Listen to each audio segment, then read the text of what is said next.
Hola, ¿qué tal? ¿Cómo le va? Bienvenido. Aquí estamos arrancando una nueva edición de Ídolos. Un programa mechadito el que vamos a tener hoy, porque va a haber imágenes y recuerdos del mundo del fútbol, del boxeo y también estaremos con una grande del mundo del tenis. Le anticipo ya, Martina Navratilova. Vamos a recordar fragmentos de sus mejores partidos y también estaremos con el día de su despedida. ¿Recuerda usted? Frente a Gaby Sabatini. Gaby fue la última que la enfrentó, la última que le ganó a Martina Navratilova en el mundo del tenis en un recordado partido en el marco del Masters en el Madison Square Garden. Claro, yo sé que usted me va a decir que volvió hace poco Martina, correcto. Justamente por eso queremos recordar a aquella de epopeyas inolvidables. También estaremos con San Lorenzo de Almagro, porque algo de fútbol tenemos que ofrecerle. Y pensamos que la campaña de 1982, con aquel San Lorenzo en el fútbol del ascenso en la Argentina, es un hecho curioso, inédito. Era la primera vez que un grande de nuestro fútbol descendía y tenía que luchar palmo a palmo con los equipos del ascenso para tratar de volver al sitio grande del fútbol argentino. De todo esto estaremos hablando en el programa de hoy, pero vamos a arrancar con una de las epopeyas del deporte argentino. 1 de marzo de 1966, Horacio Cavallo llegaba a Japón. Allí iba a tener la posibilidad de enfrentar al local Takayama y entonces de convertirse en el segundo argentino en ser campeón mundial de boxeo. Precisamente en la tierra en que otro mosca, Pascual Pérez, había sido el primero en obtener semejante lauro. Horacio Cavallo, Takayama, marzo del 66, un recuerdo imborrable. Demoré 10 años para pelear por el campeonato del mundo. Primeramente fui campeón argentino en el 61, me hice profesional en el 56, campeón sudamericano en el 62, 65 le gané al campeón del mundo sin título en juego, 66 campeón del mundo, me retiré en el 70. Entonces, ¿qué pasa? Estaba Takuyoshi Takayama, que a su vez estaba ya primero en el ranking, le había ganado también al campeón del mundo sin título, invicto, no sé en cuántas peleas, todo. Entonces me hacen pelear con Takayama, Takuyoshi Takayama, y el ganador a los 90 días tenía que defender el título con Hiroyuki Ibihara. Pero sin embargo, la cosa no iba a ser así. Ibihara no iba a estar en condiciones, el título iba a quedar vacante y entonces sería Takayama el adversario en aquella jornada de Tokio en 1966. Un día inolvidable para Rocquinho, tal el apodo de este ciruja, artista de circo, comerciante, un buscavidas, don Horacio Cavallo, que llegaba a ser campeón mundial de los moscas. Había llegado hasta Tokio con Héctor Bacari, su manager, con Juan Aldrovandi, su técnico, y iba a tener la posibilidad de este grande que, claro, en los números uno podría decir que era todo lo contrario porque apenas medía 1,57 m, pesaba 51 kilos normalmente, el límite de su categoría era 50 kilos 800, era zurdo y frente a él tenía otro boxeador de igual condición, por lo cual no iba a ser fácil aquella conquista. A Cavallo había nacido en Villa Diamante, ahí en el partido de Lanús, en la provincia de Buenos Aires, el 11 de octubre de 1934. Y como señalaba él, tenía una larga trayectoria hasta el día de esta posibilidad. El 21 de septiembre del 56 se había hecho profesional y en total combatió 84 veces con 76 triunfos, 6 empates y apenas 2 derrotas, una de ellas recordadísima con Salvatore Burruni, uno de los que estaba también allí junto con Hiroyuki Ibihara y con Katsuyoshi Takayama en aquel momento como los mejores exponentes de la categoría junto con Horacio Cavallo, claro.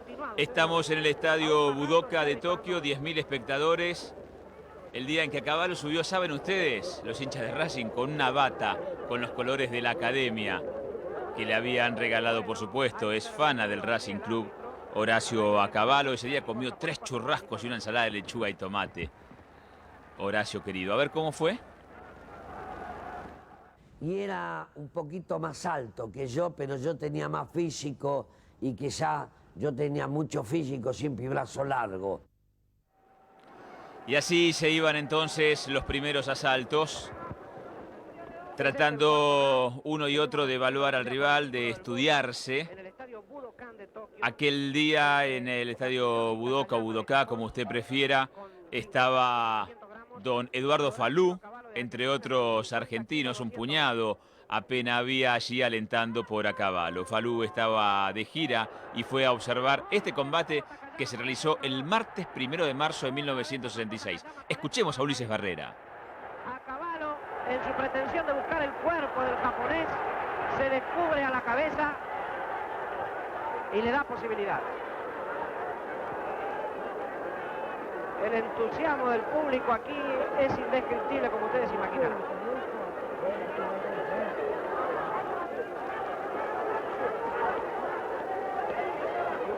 Es evidente que a caballo está buscando la línea del cuerpo del japonés. Le da posibilidades a este de pegar, pero buscando solo eso.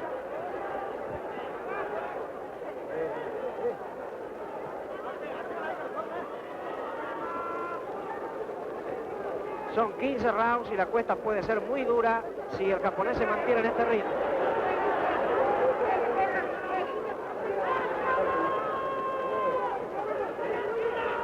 Caballo, a pesar de haber recibido algunos impactos muy buenos, no ha perdido energía y ahí tocó muy bien con una contra de izquierda.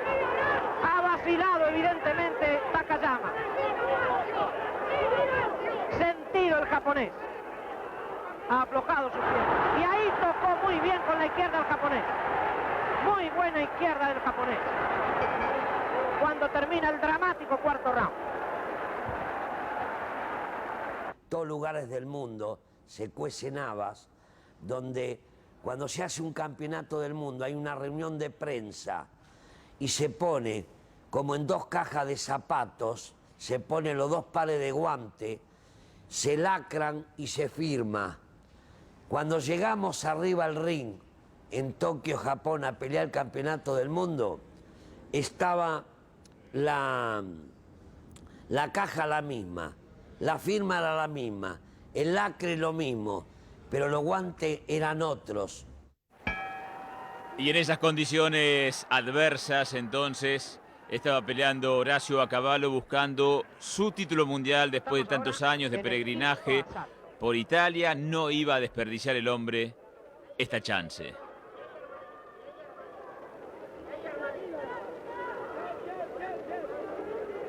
A caballo está ocupando el centro del ring ya de hace 2 vueltas. Takayama está en plan de contraofensiva.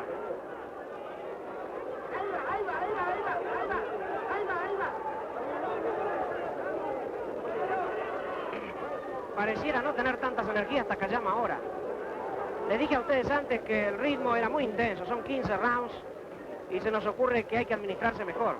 El argentino tiene experiencia y eso puede valer. Y la experiencia finalmente iba a ser importante, como se señalaba, pero claro, habrían de transcurrir los 15 asaltos para poder entonces llegar a una evaluación en una pelea cerrada, muy dura por cierto. Estaba allí, entre otros, Tito Lecture, quien había puesto un cartel en los momentos previos, tal vez premonitorio, seguramente entusiasta e ilusionado, que decía: silencio, el campeón descansa. A caballo finalmente llegaría a ser campeón. El sexto round. Takayama con pantalón y botas de color negro frente al argentino. Otra vez la cabeza de Takayama y una cosa antirreglamentaria que es tomarlo de la cabeza y agazaparlo. El referee de la pelea es el norteamericano Nicholas Pope, Muy bien, Takayama. quien también sería uno de los jueces a la hora de fallar Tiene el fuego sagrado de la juventud el japonesito. en la cuestión por puntos, si es que así se definía el pleito. Pero los golpes que a caballo está filtrando por entre la guardia de Takayama, que es muy frontal, y que allí vuelve a aplicar la cabeza, creo que están haciendo mella en el boxeador local. Y finaliza el round. El argentino Eloy Martínez y un japonés iban a ser los otros integrantes del jurado que iban a otorgar un fallo dividido, pero de eso después les Estamos cuento. en el séptimo asalto.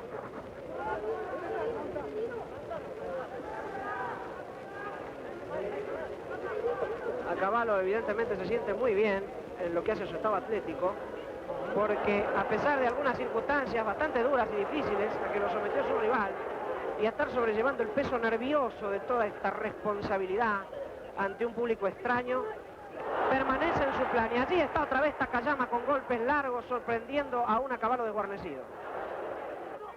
Por lo menos se lo vimos en la vista. Sin embargo, va al cruce el japonés.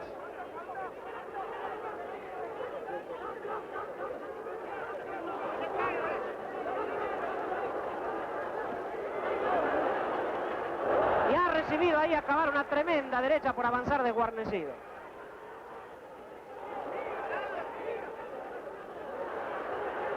Bueno, ya eso deja de ser boxeo clásico y el árbitro lo advierte. Hasta aquí no había claridad de ventaja para uno y para otro cuando la pelea promediaba. Tuve que remontar una pelea, hasta el séptimo round iba muy pareja, pero era 15 rounds. Hacemos una pausa, no se vaya que enseguida estamos con la definición de esta pelea y la consagración de Horacio Cavallo como campeón del mundo. Ya estamos de vuelta.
Él era un boxeador invicto, muy bueno, pero le había ganado a su vez al campeón del mundo, primero en el ranking, todo, pero le gané los 15 rounds del octavo al 15, hay muchos rounds que pasan la pelea, él está flameando, está tambaleando, yo me falta poner una mano justa para tirarlo, pero yo tenía todo destruido, todo esto. Los espectadores japoneses, y seguimos con el combate, entramos en la segunda mitad de la pelea. Sonó la campana y ahí están Takayama y a caballo el título vacante de los Moscas, 1 de marzo de 1966. Estamos en el estadio Budokan de Tokio, presenciando el match por el Campeonato Mundial de los Moscas entre Horacio a caballo de Argentina y Katsuyoshi Takayama de Japón. De aquí en más, creo que empezamos a subir una cuesta muy empinada, donde el resto de oxígeno y de estado atlético tendrá mucho que ver. Coincidía, por supuesto, en la opinión de ese momento de quien estaba trayendo el relato a la República Argentina con lo que sentía el propio a caballo por dentro y que nos contaba recién en ese aparte que mantuvimos hace algunas horas simplemente para escuchar su testimonio, su recuerdo. Cuando a caballo se le dice, bueno, ser boxeador es muy duro y cómo fueron aquellos tiempos y te entrenabas demasiado, él dice siempre que mucho más duro, por supuesto, eran aquellos días en los que andaba por la lagunita, allá cerca de la Salada, donde día a día cruzaba con su carrito y con su caballo el puente Alsina para comprar, para vender cosas, como tantos botelleros que uno vio por ahí. Y siempre se preguntaba lo duro que era dormir boca arriba sobre la mercadería, mirando el cielo abierto y esperando simplemente que llegara una nueva jornada para poder seguir trabajando y así sucesivamente, ¿no? El boxeo, indiscutiblemente, a caballo lo ayudó muchísimo y él se ayudó muchísimo para ser hoy en día un gran ex campeón, para ser un referente del deporte argentino y para ser un próspero comerciante, a quien las cosas dentro de la coyuntura no le van mal. Terminaba un nuevo asalto. Estamos en el 11º asalto. Entramos en la recta decisiva de la pelea por el título mundial de los Moscas. Había que convencer fundamentalmente al árbitro norteamericano, a Nicolas Pope, quien, como decíamos, también iba a ser uno de los que fallaría a la hora de las tarjetas. Estaba Eloy Martínez, el argentino, y quien por el trabajo que estaba haciendo a caballo, por la sumatoria de golpes, seguramente a esa altura ya podría tener algún puntito a favor. Pero, y con el jurado japonés, había que tener cuidados y había que seguir sumando. Esa cámara lenta. Un poco porque ese es el ritmo impuesto por el hombre que en estos momentos está dominando en apariencia la acción, que es a caballo. Hay una pequeña herida ahora en el párpado derecho del argentino.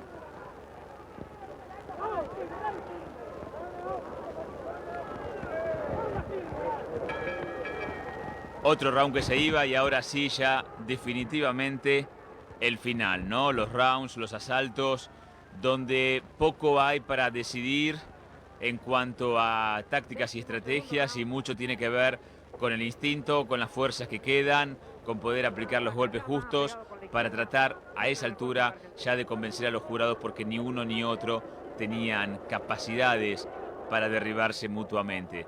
Ahí estaban estos dos chiquitos de 50 kilos 800, ese era el límite de la categoría, allí estaban encuadrados. Este Horacio Cavallo, que cuando adolescente soñaba con ser jugador de fútbol, era un habilidoso, jugó con el Torito Raffo alguna vez, pesaba 45 kilos, era zurdo. Él dice, hoy por hoy, que era una especie de Maradona, pero vaya uno a creerle. Arriba del ring fue un fenómeno. Otra vez lo advierte el referee por la utilización incorrecta de la cabeza.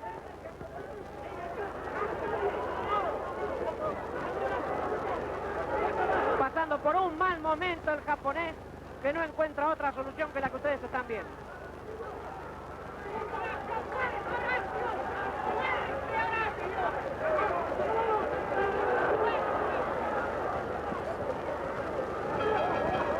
Y finaliza el round.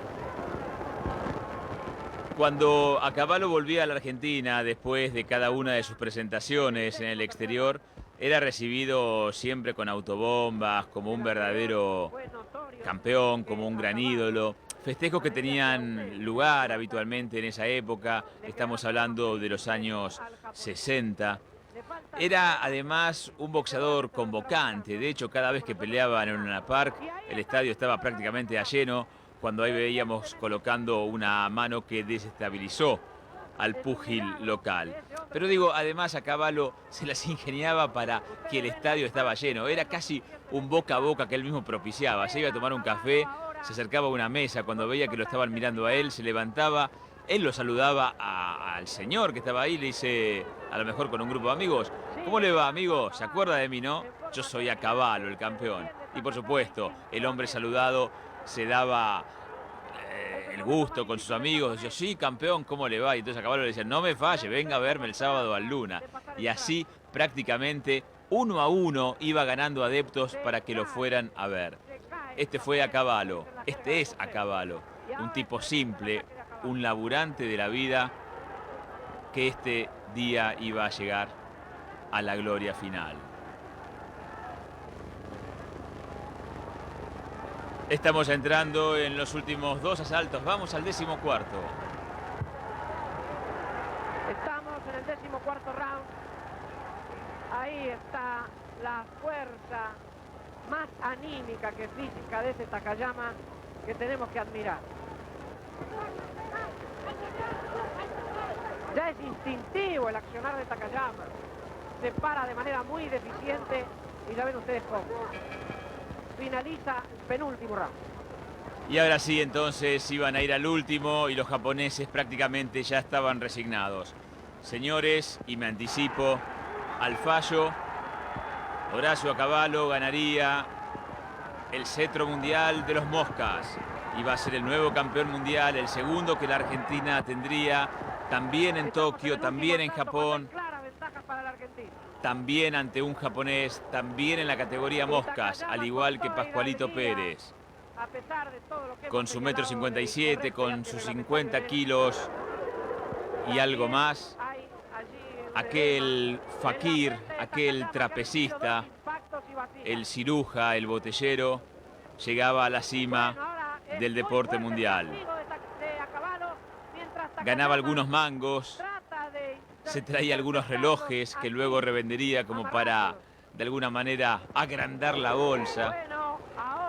Y luciría su cetro de campeón del mundo por algo más de un año, porque después de 3 exitosas defensas iba a decidir por el retiro. Horacio Cavallo se fue como campeón, se fue con la frente alta. ¿Usted quiere saber cómo terminó aquel día la historia? Bueno, Eloy Martínez, mientras el dominio ya era abrumador en este asalto final, el argentino le dio 8 puntos de ventaja a Horacio Cavallo. Nicolas Pope, el árbitro del combate norteamericano, él le dio 4 puntos a Rocchigno, y el jurado japonés, que no dio el brazo a torcer el hombre, le dio 1 punto a Takayama, pero no iba a alcanzar. En fallo dividido y con toda la justicia, Bacari se abraza con Cavallo, también estaba Aldrovandi por ahí, toda la barra argentina. Cavallo campeón del mundo y no había ninguna discusión al respecto. Fue una de las proezas, una de las epopeyas, uno de los momentos culminantes del boxeo argentino de todos los tiempos.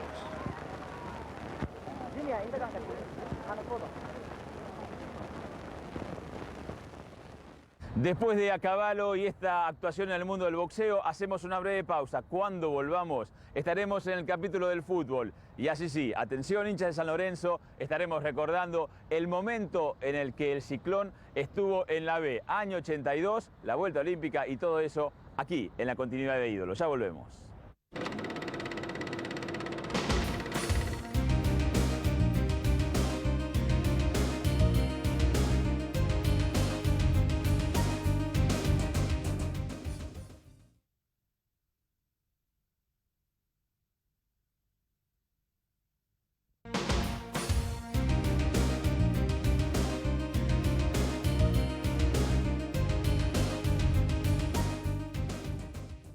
1981 fue indiscutiblemente el año más triste en la historia deportiva de San Lorenzo de Almagro en su casi centenaria existencia.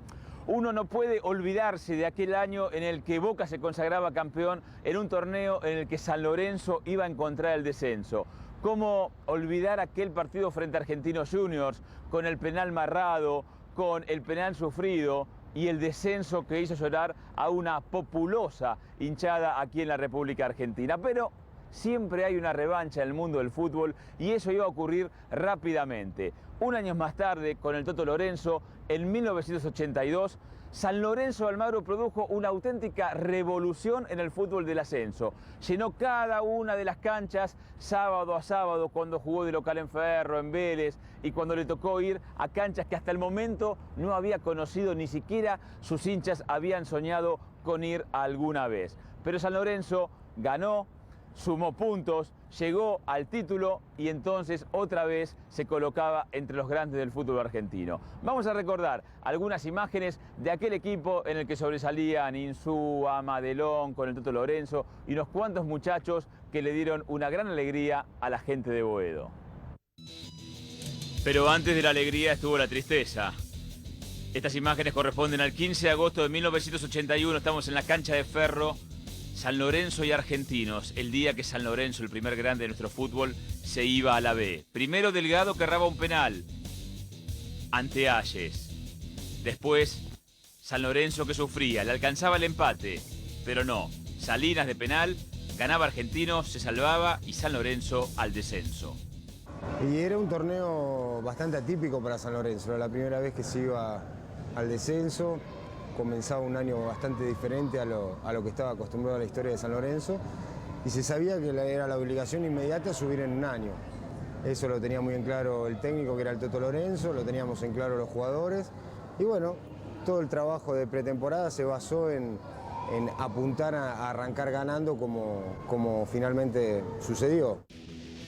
Y como decía Jorge Rinaldi, efectivamente, jugadores y cuerpo técnico se mancomunaron para esto, ¿no? Para lograr un equipo unido y que entrara pisando fuerte. Y ahí estaba el inefable Toto Lorenzo, quien armó a este grupo, aunque después lo abandonó. Lorenzo dejó el barco en algún momento del campeonato, se fue a dirigir a Vélez y entonces iba a llegar el Piojo Judica, José Judica, que le iba a dar la consolidación a este grupo, a este plantel, que tuvo durante toda la temporada, y esto es importante señalarlo, el apoyo de una hinchada fiel, de una gente sufrida, que ya por entonces debía soportar las cargadas de los adversarios con aquello de que no tenían estadio. Recuerden ustedes que desde el 79 el viejo gasómetro había dejado de existir. Y en consecuencia ahora había que luchar en el ascenso y sábado a sábado las canchas estaban repletas. La gente del Ciclón se demostraba a sí misma y le demostraba a todo el ambiente futbolístico que no se iban a dejar caer, que estaban en una categoría extraña, sí, pero que rápidamente había que pasar el sobresalto. Así, enfrentando a rivales no tradicionales, a algunos equipos con los cuales por primera vez en el historial se encontró, San Lorenzo fue dejando 1-1 atrás en el camino para llegar a conseguir el objetivo. Gimnasia y Esgrima La Plata en algún momento le complicó el andar, pero al final todo llegó. San Lorenzo volvería en ese mismo año a la Divisional A.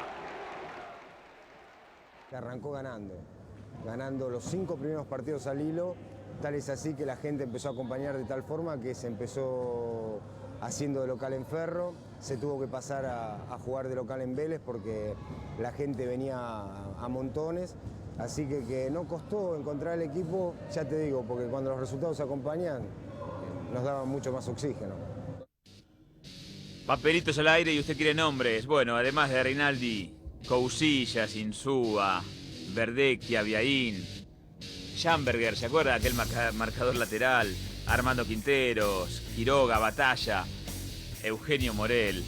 Algunos de los integrantes de aquel plantel de San Lorenzo, campeón, Madelón, por supuesto, y Marasco y Colavini, y de Magistris. Rinaldi fue la figura, y con 15 goles, el máximo artillero de este San Lorenzo, campeón de la B. Y el rival más difícil fue Gimnasia de La Plata, que luchó cabeza a cabeza con nosotros hasta faltando unas 7, 8 fechas. San Lorenzo ganó el torneo de punta a punta, pero Gimnasia lo peleó hasta esa altura que yo te digo, donde San Lorenzo al fin y al cabo se desprendió y bueno, salió campeón con unas 4 o 5 fechas antes. Era algo como que le estábamos devolviendo a la gente a alguien, algo que le habían quitado quizás otros. Estamos hablando deportivamente.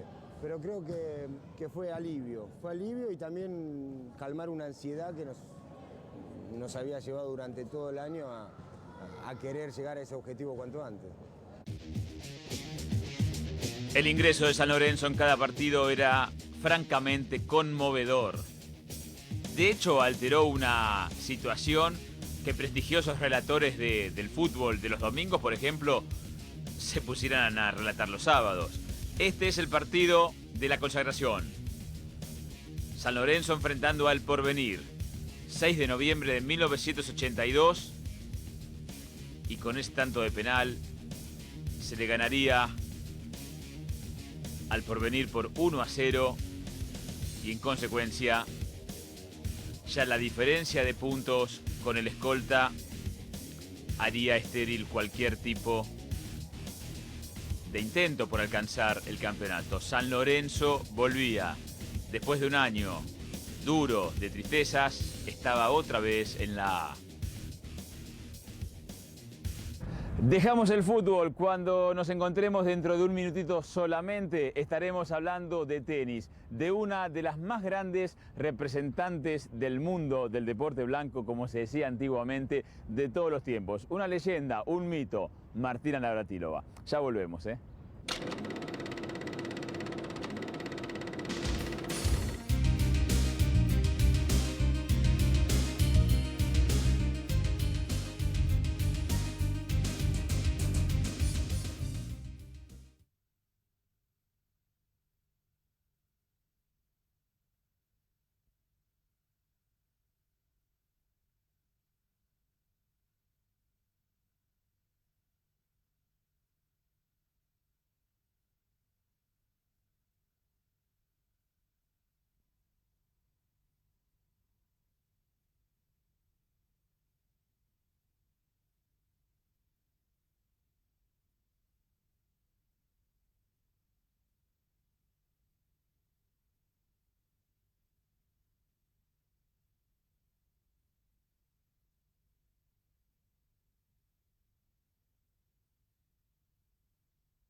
En el mundo del tenis, cuando se trata de hablar de la mejor jugadora de todos los tiempos, pocas dudas existen.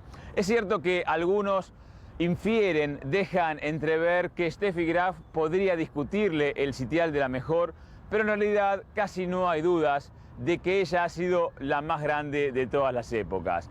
Ha superado a quienes la precedieron, le ha ganado a las de su misma camada y también se ha impuesto sobre las chicas que venían, sobre quienes la sucedieron en eso de ser la mejor en el mundo del deporte blanco. Estoy hablando, claro está, de Martina Navratilova, quien en recientes encuestas ha dejado de ser ya solo la mejor jugadora de tenis de la historia para constituirse en la mejor deportista mujer de todos los tiempos. Por eso es que en este programa queríamos hacerle un homenaje muy especial, recordando algunos partidos muy destacados, algunos títulos muy distinguidos que ella ha obtenido y también teniendo a mano el recuerdo del último partido oficial que jugó hasta su reciente reaparición en el mundo del tenis en torneos de dobles. Estoy hablando del partido que perdiera ante nuestra compatriota Gabriela Sabatini en el marco del Máster femenino en el Madison Square Garden. Martina Navratilova, su historia en este pasaje de ídolos de hoy. Aquí está Martina. Tengo que hablar, pero la verdad preferiría callarme y observar todo su talento, toda su fuerza, la admiración que uno siente por este tipo de deportistas, tantas veces criticada, tantas veces vapuleada, porque tenía una fuerza de hombres, decían, porque supo ser valiente para reconocer su homosexualidad en épocas en que parecía desafiante hacerlo.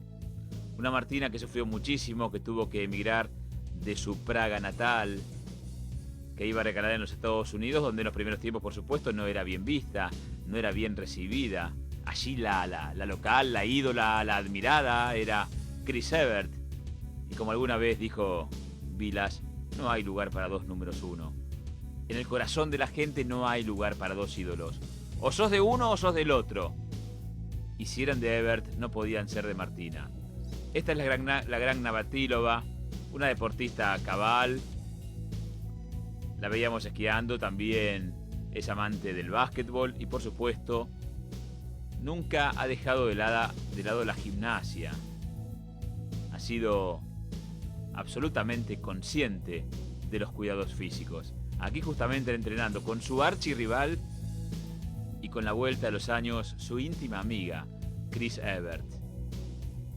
De hecho, hay que decir que Navratilova le presentó a Chris Evert a Andy Mills, quien iba a ser el esposo de la señora, de la rubia norteamericana, como decían. Aquí justamente la vemos en el mundo del básquetbol, otras de sus disciplinas y haciendo un poquito de aeróbic también, a la gran Martina, la ídola entre otros de Salatino, de Guillermo. Martina Navratilova marcó toda una época, creo que fue la bisagra del tenis femenino, aun cuando puede decirse que anteriormente Billie Jean King había marcado el cambio del tenis moderno. Billie Jean King era mejor técnicamente, Martina era superior físicamente.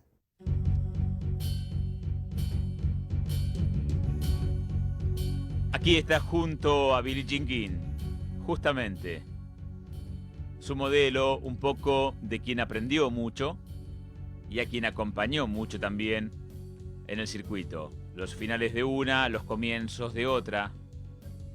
El relevo natural en el mundo del tenis y el césped de Wimbledon. La superficie, el torneo. Y enfrente Chris Evert, una vez más. En el clásico, en el mundo del tenis digo, clásicos ha habido desde siempre.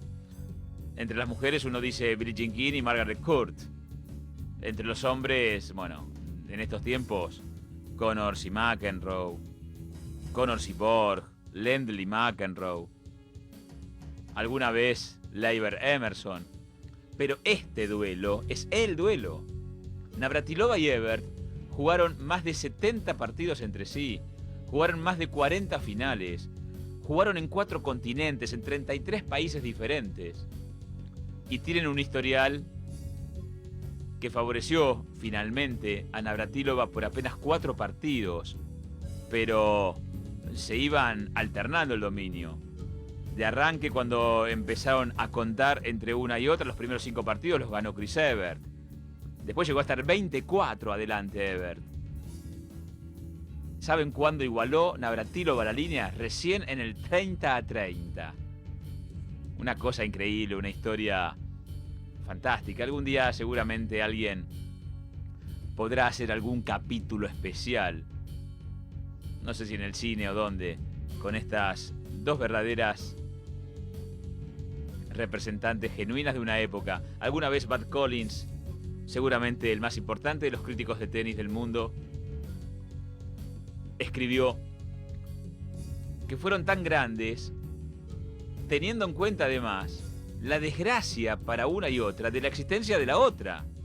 Porque imagínense a ustedes a Martina Navratilova, que es la más grande ganadora de torneos en la historia, con 167 títulos, si no hubiera existido Chris Evert, que prácticamente le birló, por decirlo de alguna manera, la posibilidad de quedarse ella con ese logro en una treintena de oportunidades. Y lo mismo ocurría en el caso inverso. Y aquí con Gaby. Enseguida estaremos hablando de un capítulo muy especial, de un choque muy especial de la gran Martina y Sabatini. Tuvieron muchos enfrentamientos. Sabatini de adolescente supo complicarla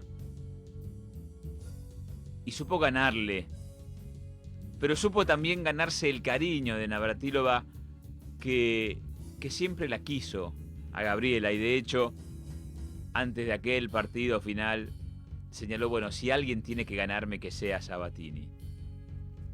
Parte de la vida de esta Martina Navratilova, que ahora en este 2000 regresa al tenis.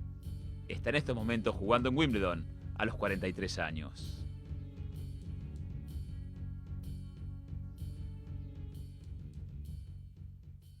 Martina era una jugadora con temores, llena de temores. Pero lo que pasa es que era tan superior al resto que se pasó mucho tiempo perdiendo no más de 2 o 3 partidos por año. Se podrá discutir. Para mí fue la mejor. Algunos podrán decir que fue Steffi Graf. ¿Quiere datos? Mientras la vemos jugar con Graf, le doy datos. Nació el 18 de octubre del 56 en Praga. Se nacionalizó norteamericana, mide 1,73 m, pesa normalmente 65 kilos, es zurda. Ganó 167 títulos. Nadie como ella, ni hombre ni mujer. 18 títulos de Grand Slam en singles, 55 en total. Entre otros, 9 veces Wimbledon. Fue número 1 del mundo en el 78, 79, 82, 83, 84, 85, 86. Ganó más de 1.400 partidos en singles. Jugó 23 finales consecutivas. Tiene 109 títulos en dobles. ¿Qué más se le puede pedir a quien ha ganado en cifras oficiales 30 millones de dólares?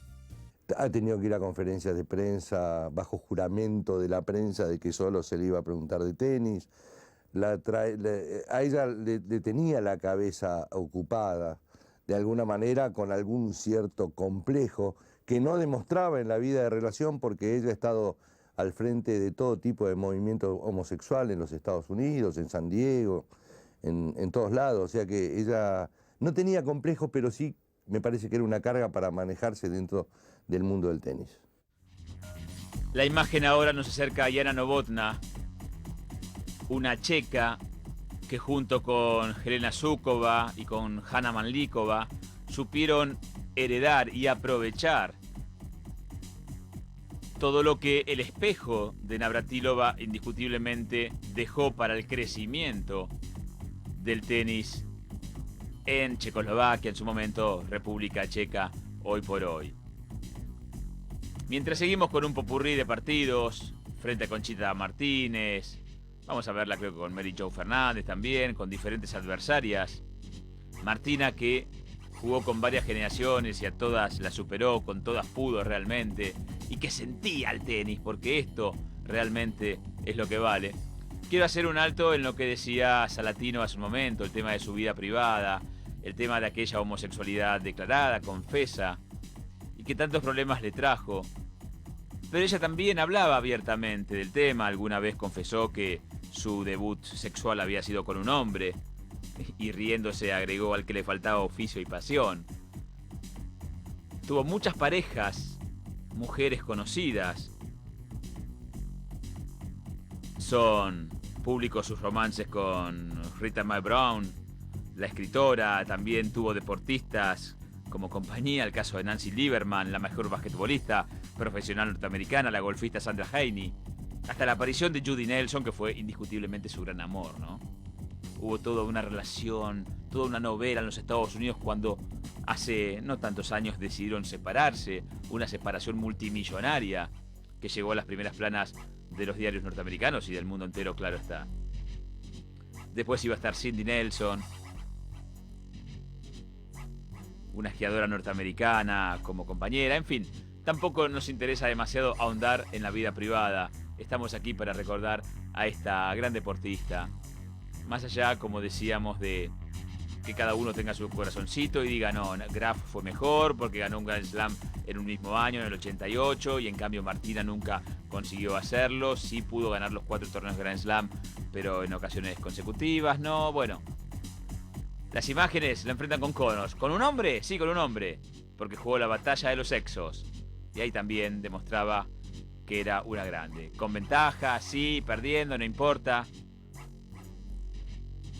Pero mostraba todo lo suyo, que no fue poco. Hacemos una muy breve pausa con la historia de Martina Navratilova y cuando regresemos estaremos con su partido de despedida frente a Gaby Sabatini. Ya estamos.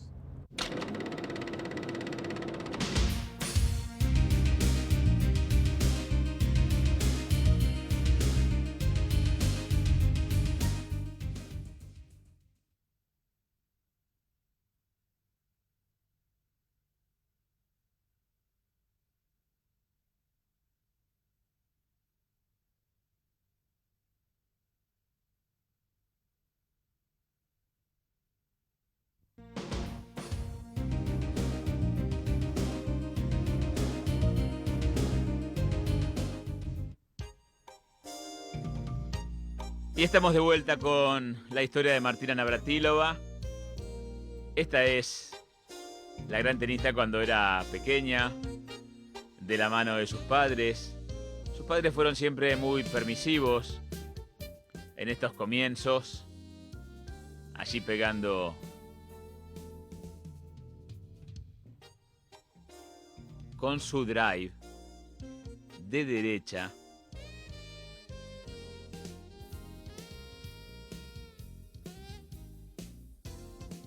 Desde el fondo de la cancha.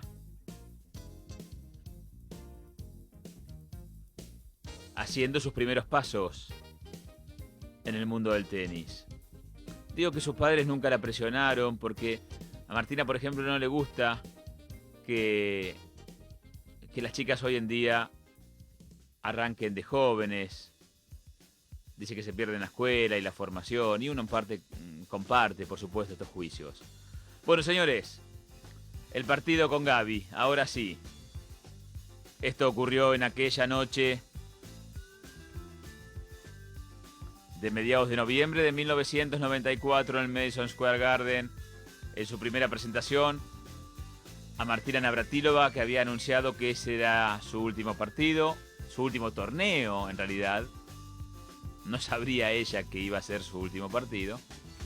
Digo, la aguardaba en el debut Gabriela Sabatini. Y después de perder por 6-4 y 6-2 en una gran noche de la Argentina, diría aquellas palabras respecto de que, bueno, si con alguien tenía que perder, estoy feliz de que haya sido con Sabatini porque la admiro como jugadora y fundamentalmente como persona. El Madison Square Garden estaba lleno por ella. La gente había ido a ver a Martina. Todos sabían que una noche o la otra o una más sería la última. De una neoyorquina ya. De una más. Que era lo que ella siempre quiso. Que la consideraran como una norteamericana más. Porque en algún momento de su vida no soy de aquí ni soy de allá. Como decía Facundo Cabral, ¿no? porque en Praga no se sentía cómoda. De hecho, cuando volvió a Praga, después de muchos años de haberse ido, volvió por una Copa Federación, una especie de campeonato mundial de equipos, pero para defender los colores de Estados Unidos. El final del partido y la hora entonces de los homenajes. La neoyorquina que iba a poder volver a caminar por las calles de Nueva York sin el compromiso de entrenarse mañana y ya con ese alivio que significa el dejar, de acuerdo con lo que uno sabe, con lo que le transmiten los grandes del deporte que van abandonando la actividad. Martina y sus títulos, Martina y sus récords, Martina y sus trofeos, Martina y sus lentes, toda una historia, sus anteojos, sus lentes de contacto. ¿Cuántas veces hablaron? De tantas cosas habló de Martina Navratilova a lo largo de más de 20 años, pero larguísimos,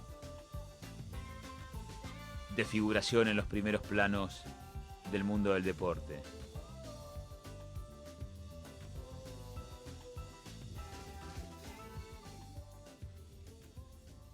Y después del partido, después de ver un video, Martina entraba, recibía flores y también un regalo muy especial, una moto. Miren, como una nena saltaba, festejaba, se alegraba. Así de pasionales, así de sensibles. Las motos son una de sus pasiones y puede comprarse ¿cuántas? Centenares, miles si quiere, pero estaba feliz por el regalo que le habían hecho.